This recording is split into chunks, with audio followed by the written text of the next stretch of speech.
Avec G20 en maths, il n'y a jamais de problème, mais que des solutions. À travers cette vidéo, nous allons voir ensemble comment déterminer les variations des fonctions du troisième degré de la forme ax au cube plus b. Donc en fait, ici, on va traiter sur 4 exemples. La règle est donnée à droite.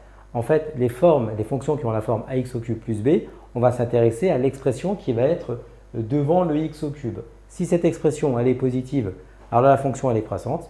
Et si l'expression devant le x au cube est négative, alors la fonction est décroissante. Donc en fait, ici, pour la première fonction, on a 2x au cube plus 4. Donc ça veut dire que notre a ici que l'on cherche, c'est 2.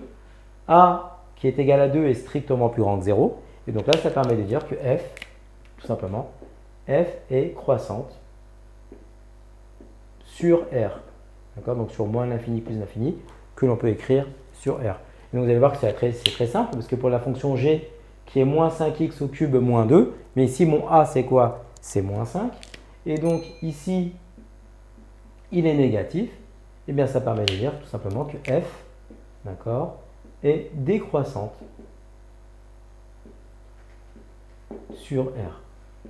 Donc il nous en reste 2, donc là vous avez vu le principe, hein, toujours par rapport à a, donc le a c'est toujours le coefficient que devant le x au cube, donc là vous avez moins x au cube, donc là notre a ici c'est moins 1 qui est négatif, et bien ça permet de dire tout simplement que, et bien ici p est décroissante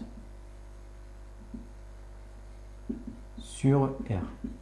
Enfin pour M, eh bien ici le A c'est un quart, et donc tout simplement il est positif, ce qui nous permet de dire tout simplement que la fonction M est croissante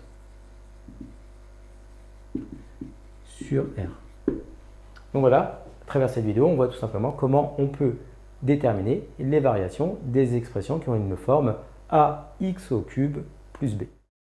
Comme tu as kiffé la vidéo et que tu veux des bonnes notes en maths, alors tu mets un pouce bleu, tu t'abonnes à notre chaîne, tu poses un commentaire, on y répond sans problème. Ensuite, on t'embarque avec nous sur g20enmaths.com.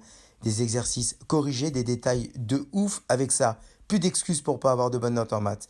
Et bien sûr, rendez-vous sur nos réseaux sociaux.